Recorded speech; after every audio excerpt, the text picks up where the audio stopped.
Pemerintah Kota Binjai menagih pajak restoran dan rumah makan saat pemberlakuan pembatasan kegiatan masyarakat (PPKM) Mikro. Penagihan ini dilakukan guna mendongkrak pendapatan asli daerah (PAD) tahun 2021. Bukan hanya pengelola restoran dan rumah makan, pedagang kaki lima juga ditagih. Handoko, pedagang bakso karebet di Jalan Gatot Subroto, Kecamatan Binjai Barat, tidak bisa tidur semalaman setelah mendapatkan surat tagihan pajak. Dirinya terkejut bahwa selama berjualan kali pertama mendapat surat tagihan pajak.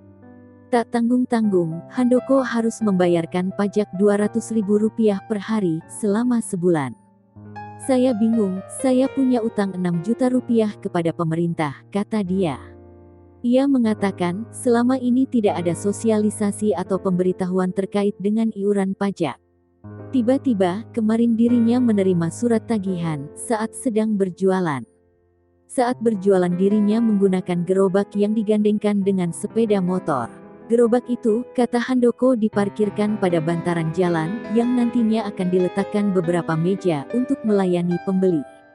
Karena merasa bukan masuk dalam kategori restoran dan rumah makan, ia heran dengan aturan Pemko Binjai.